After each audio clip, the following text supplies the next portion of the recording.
show you a little around where I live, where I currently play Pokemon Go the most often, and where I anticipate playing Harry Potter Wizards Unite. There is sometimes a debate about what it means to be a rural player, so what I'm going to show you is my definition of rural, but I do acknowledge that some people live in an even more rural environment than I do. Still, I am hoping that my channel will help other rural players who want to play Wizards Unite and who want to enjoy the game without spoofing. Maybe we won't have as many points of interest as people in the cities, but that doesn't mean that we can't play the game ethically. So right now I am playing Pokemon Go. My husband is filming me, and he'll be in this video later. So you can see the few points of interest that I currently have available to me. Anyone who is one of my friends in Pokemon Go will probably recognize all of these different locations from the gifts that I send, because I mostly only send gifts from a handful of identical locations. This is one of our Pokestops. It's just a little feature about some of the birds that are in North Georgia.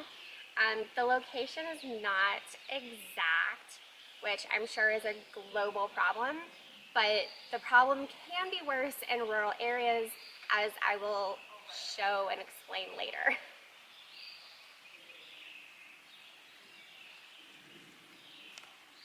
So this is another one of the Pokestops that I visit often, the Stony Mountain Treehouse. As you can see, it's pretty cool. This is definitely a fun nature preserve that I enjoy hiking, and I am not an outdoorsy person, so that should tell you how easy the hike is here. As you can see, there are not a ton of spawns on my phone. I did catch a pincer before I turned my screen recorder on, but generally there's not a ton of spawns around here. There's certainly enough that it is worth coming out and playing, especially if I do use incense or I do lure up the Pokestops. And for me, the get up and go part of Pokemon Go is certainly an appealing part of the game, and that's kind of like more fun than necessarily catching every single amazing thing possible, or shiny hunting. Plus, you never know when you'll get something good. Dan and I have both caught interesting spawns here at Stony Mountain. But of course, there are some challenges as rural players, aside from there just not being a lack of spawns. And as we go a little bit further up the trail, my husband is going to talk to you about those.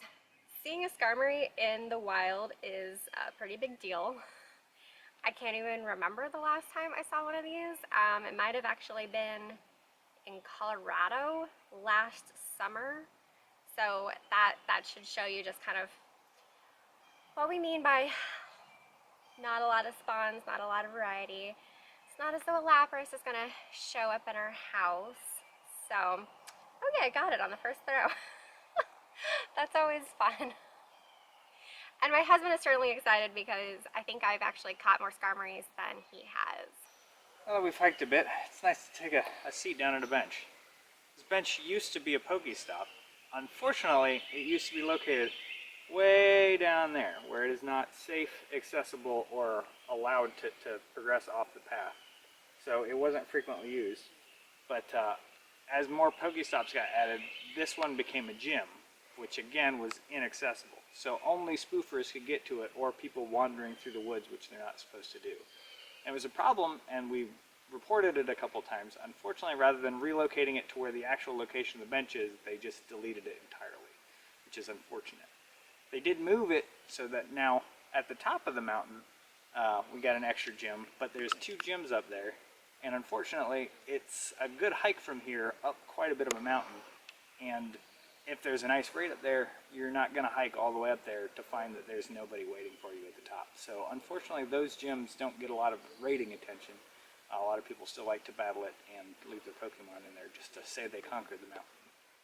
So Dan and I don't usually come up this far on the trail, which as you can see is largely because there is nothing up here. I mean, yeah, it's nice to come up for like exercise and fresh air and all that good stuff, but you can do that lower on the trail, which you can see in the distance. There's the 4 Pokestops and the 1 gym. And again, this is kind of what I mean by rural. This is the greatest concentration of points of interest in Pokemon Go that we have probably within a 15-20 minute drive. I don't know, there might be a cemetery that's closer, but I always feel a little inappropriate playing Pokemon Go in a cemetery. So this is where we come the most often. This is about a 10-minute drive from our house, and it's still not a huge concentration of points of interest. And the reason that Dan and I are showing you guys this is not to complain about our challenges as rural players. We still really love Pokemon Go. I know that we're going to love Wizards Unite, even if we are playing in a rural area. But we're hoping that other rural players can understand that we commiserate with you. The Fairy Trail and the Fairy Garden is one of my favorite parts of visiting Sonny Mountain. And to be perfectly honest, if it weren't for Pokemon Go and Niantic's commitment to convincing players to explore their neighborhoods, I probably never would have walked far enough up the trail to discover that this fairy garden is here. And I know I'm not the only one who feels that way, because I've actually told some local people, oh yeah, there's a really cool fairy garden up on Sonny Mountain. And they're like, what? So by playing the game the way Niantic intends you to play, you actually do discover really cool things. That's just one of the reasons why I don't spoof in Pokemon Go, and I'm not going to spoof in Wizards Unite. I want to actually explore the real world. I want to find cool hidden public art, and Niantic's games encourage me to do that. So this is our gym. This is possibly my only gold gym, and you see that nice big 0?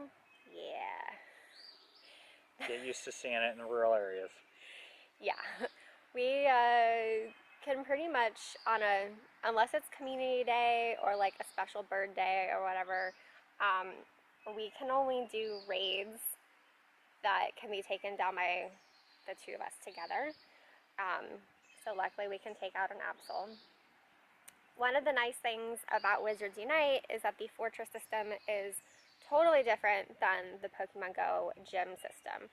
From what I have heard from New Zealand and now from Australia is that you can solo a fortress. I am not entirely sure if you can get like all of the foes or all of the levels in a fortress by yourself. Maybe you can once you're at a higher level. But at least you can still battle a fortress and defeat some foes by yourself, and the fortresses are like always available for battling, whereas gym raids are pretty random and you don't have a lot of notice except for an EX raid. But babe, want to talk about EX raids? We finally got our first invite. It was in New Orleans. New Orleans. It was in New Orleans. Yeah, so we got the EX raid pass after we left from our weekend trip, and yeah, not possible to go back to a city that's a 2-hour flight away on a weekday during work hours. No, not even close. And like I said, we both have a gold badge for this gym, but this is coded in Pokemon Go as a nature preserve. So it's not EX eligible. Right. And of course, we do one raid in an EX eligible gym, and it's like, oh, you obviously want an EX pass.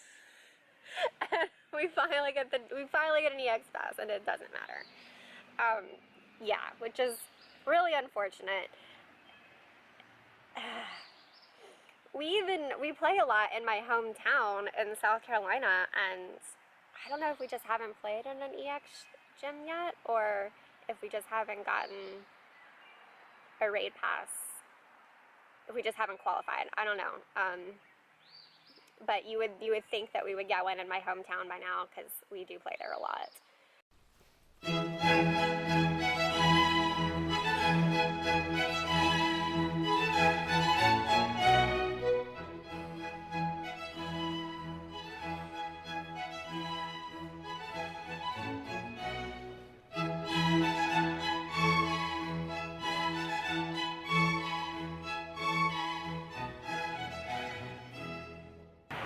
Hooray! Victory! All right. Let's see. Yay, golden raspberries. Hold on. Oh my god, 15 revives? I only got 3 revives. Oh, I should have put a lucky egg on. I really need to do like mass evolutions, but that's okay. 18 balls. Alright. All right. Do you think we can catch it with 18 balls? I mean, geez, it's a yellow circle just by itself. Oh yeah, it's solid green. I will give it one of my 100 and something raspberries. Oh, that's a terrible throw. You can catch it on the first ball. I did. Okay, well, okay. Great throw. Raspberry. We're gonna catch it. It's a wonder. Yes. HP, attack. Oh, it is very close to perfect. Well, yours is. Certainly impressed. It's a wonder. Yours has got to be higher than mine. Health, its stats exceed my calculations. Cool. Good, Axel. Alright, that is all that I have for y'all today. Basically, the TLDR version of this entire video is we live in a rural area, but we don't spoof in Pokemon GO, and we're not going to spoof in Wizards Unite. Because it really goes against the spirit of the game, and to be honest, I'm a bit of a goody-goody. I like barely even speed. High speed. He speeds. That can be an outtake too. Thank y'all for watching. If you enjoyed this video, be sure to give it a thumbs up and hit that subscribe button.